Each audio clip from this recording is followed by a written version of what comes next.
The Dead Sea Scrolls. The Damascus document CD. Chapter 6.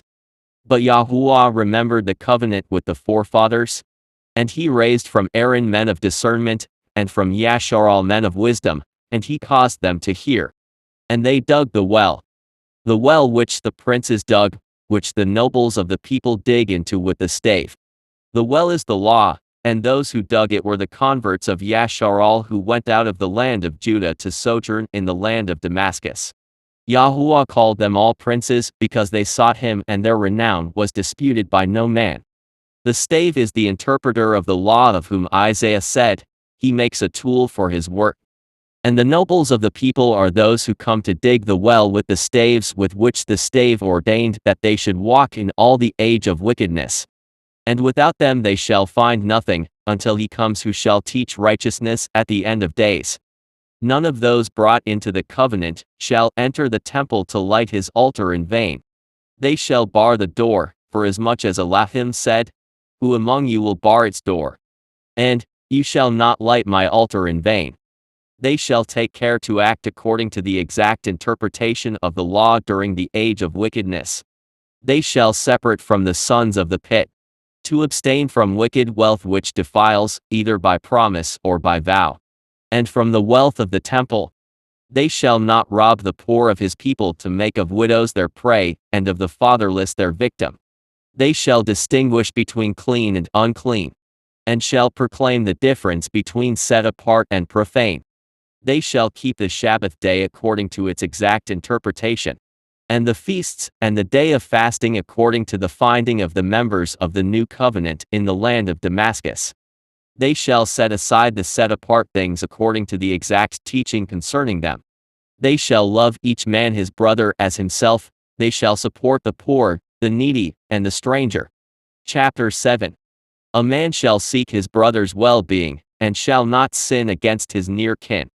They shall keep from fornication according to the statute. They shall rebuke each man his brother according to the commandment, and shall bear no bitterness from one day to the next. They shall keep apart from every uncleanness according to the statutes relating to each one. And no man shall defile his set-apart spirit, since Elohim has set them apart. For all who walk in these precepts in perfect set-apartness, according to all the teaching of Yahuwah, the covenant of Elohim shall be an assurance that they shall live for thousands of generations. And if they live in camps, according to the rule of the land, marrying and begetting children, they shall walk according to the law, and according to the statute concerning binding vows. According to the rule of the law which says, between a man and his wife, and between a father and his son. And all those who despise shall be rewarded with the retribution of the wicked when Yahuwah shall visit the land. When the saying shall come to pass which is written among the words of the prophet Isaiah son of Amos, "He will bring upon you, and upon your people, and upon your father's house days such as have not come since the day that Ephraim departed from Judah." When the two houses of Yashar'al were divided, Ephraim departed from Judah. And all the renegades were given up to the sword, but those who held fast escaped to the land of the north. As Elohim said, "I will exile the tabernacle of your king, and the bases of your statues from my tent to Damascus." The books of the law are the tabernacle of the king. As Elohim said, "I will raise up the tabernacle of David which is fallen." The king is the congregation, and the bases of the statues are the books of the prophets, whose sayings Yashar'al despised. The star is the interpreter of the law who shall come to Damascus, as it is written, "A star shall come forth out of Jacob, and a scepter shall rise out of Yashar'al." The scepter is the prince of the whole congregation, and when he comes he shall smite all the children of Seth. Chapter 8. At the time of the former visitation they were saved, whereas the renegades were given up to the sword. And so shall it be for all the members of his covenant who do not hold steadfastly to these. They shall be visited for destruction by the hand of Belial. That shall be the day when Yahuwah will visit. The princes of Judah are those upon whom the rage will be vented. For they hope to be healed, but it will cleave to them. They are all of them rebels, for they have not turned from the way of traitors, but have wallowed in the ways of whoredom and wicked wealth. They have taken revenge and borne malice. every man against his brother, and every man has hated his fellow. And every man has sinned against his near kin, and has approached for unchastity, and has acted arrogantly for the sake of riches and gain. And every man has done that which seemed right in his eyes and has chosen the stubbornness of his heart. They have not kept apart from the people, and have willfully rebelled by walking in the ways of the wicked, of whom Elohim said, their wine is the venom of serpent, and the head of cruel harsh asps. The serpents are the kings of the people, and their wine is their ways. And the head of asps is the chief of the kings of Greece, who came to wreak vengeance upon them. But all these things the builders of the wall and those who daub it with plaster have not understood, because a follower of the wind, one who raised storms and rained down lies, had preached to them, against all of whose assembly the anger of Yahuwah was kindled. And as for that which Moses said, you enter to possess these nations not because of your righteousness, or the uprightness of your hearts, but because Yahuwah loved your fathers and kept the oath. Thus shall it be with the converts of Yashar'al who depart from the way of the people. Because Elohim loved the first men who testified in his favor, so will he love those who come after them, for the covenant of the fathers is theirs. But he hated the builders of the wall, and his anger was kindled.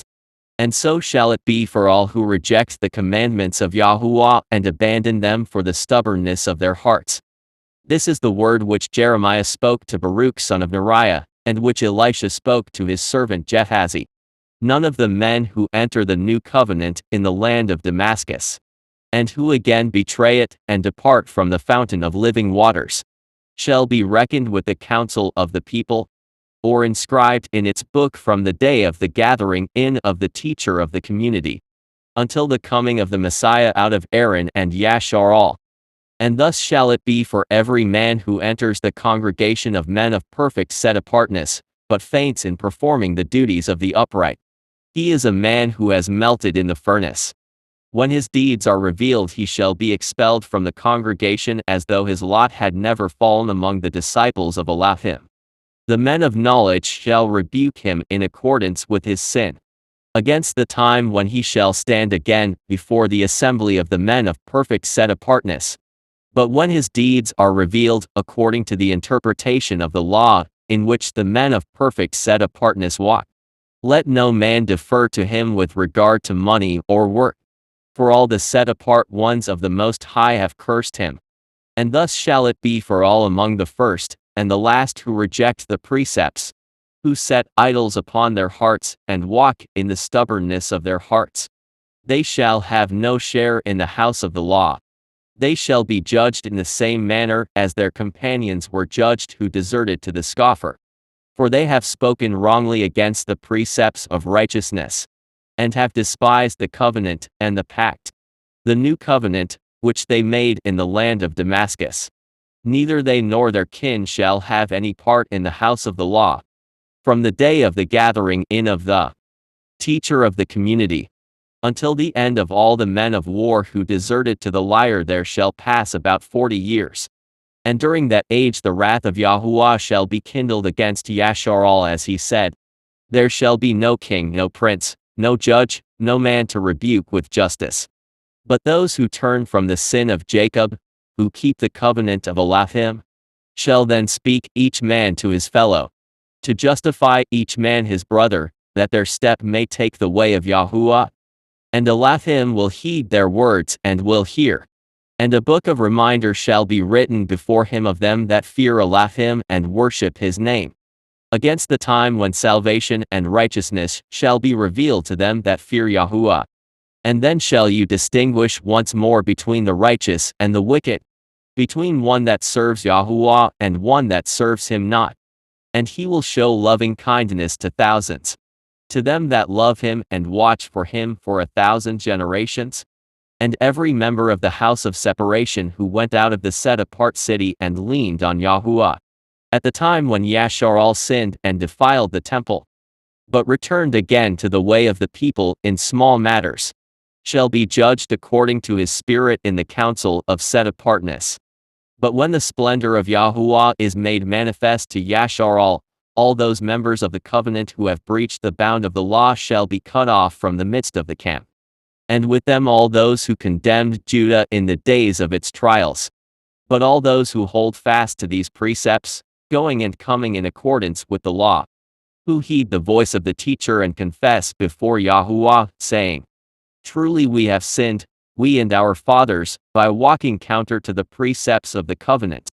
Your judgments upon us are justice and truth, who do not lift their hand against his set-apart precepts or his righteous statutes or his true testimonies, who have learned from the former judgments by which the members of the community were judged, who have listened to the voice of the teacher of righteousness, and have not despised the precepts of righteousness when they heard them. They shall rejoice and their hearts shall be strong, and they shall prevail over all the sons of the earth. Yahuwah will forgive them and they shall see his salvation, because they took refuge in his set-apart name. Chapter 9. Every vow by which a man vows another to destruction by the laws of the Gentiles shall himself be put to death. And concerning the saying, You shall not take vengeance on the children of your people, nor bear any bitterness against them. If any member of the covenant accuses his companion without first rebuking him before witnesses, if he denounces him in the heat of his anger, or reports him to his elders to make him look contemptible, he is one that takes vengeance and bears bitterness. Although it is expressly written, he takes vengeance upon his adversaries and bears resentment against his enemies. If he holds his peace towards him from one day to another, and thereafter speaks of him in the heat of his anger, he testifies against himself concerning a capital matter, because he has not fulfilled the commandment of Yahuwah which tells him, You shall rebuke your companion and not be burdened with sin because of him. Whoever causes another to swear in the field instead of before the judges, or at their decree, takes the law into his own hands. When anything is lost, and it is not known who has stolen it from the property of the camp in which it was stolen, its owner shall pronounce a curse, and any man who on hearing it, knows, but does not tell, shall himself be guilty. When anything is returned which is without an owner, whoever returns it shall confess to the priest, and it will be for himself, apart from the ram of the sin offering. And in the same way, every lost object which has been found and has no owner will be for the priests, for he who found it does not know the regulation in its regard. If no owners are discovered, they shall keep it. Every sin which a man commits against the law, and which his companion witnesses, he being alone, if it is a capital matter, he shall report it to the guardian, rebuking him in his presence. And the guardian shall record it against him in case he should commit it again before one man, and he should report it to the guardian once more. Should he repeat it, and be caught in the act before one man, his case shall be complete. And if there are two witnesses, each testifying to a different matter, the man shall be excluded from the pure meal, provided that they are trustworthy, and that each informs the guardian on the day that they witnessed the offense. In matters of property, they shall accept two trustworthy witnesses, and shall exclude the culprit from the pure meal on the word of one witness alone. Chapter 10. No judge shall pass sentence of death on the testimony of a witness who has not yet attained the age of enrollment, and who do not fear him. No man who has willfully transgressed any commandment shall be declared a trustworthy witness against his companion until he is purified, and able to return. And this is the rule for the judges of the congregation: 10 shall be elected from the congregation for a definite time, 4 from the tribe of Levi and Aaron, and 6 from Yashar'al. They shall be learned in the book of meditation, and in the constitutions of the covenant, and aged between 25 and 60 years. No man over the age of 60 shall hold office as judge of the congregation. For, because man sinned, his days have been shortened, and in the heat of his anger against the inhabitants of the earth, Elohim ordained that their understanding should depart even before their days are completed. Concerning purification by water, no man shall bathe in dirty water, or in an amount too shallow to cover a man. He shall not purify himself with water contained in a vessel. And as for the water of every rock pool too shallow to cover a man, If an unclean man touches it, he renders its water as unclean as water contained in a vessel. Concerning the Sabbath, to observe it according to its law, no man shall work on the 6th day from the moment when the sun's orb is distant by its own fullness from the gate wherein it sinks. For this is what he said, observe the Sabbath day to keep it set apart. No man shall speak any vain or idle word on the Sabbath day. He shall make no loan to his companion. He shall make no decision in matters of money and gain. He shall say nothing about work or labor to be done on the morrow. No man shall walk in the field to do business on the Sabbath. He shall not walk more than 1,000 cubits beyond his town. No man shall eat on the Sabbath day except that which is already prepared. He shall eat nothing lying in the fields. He shall not drink except in the camp.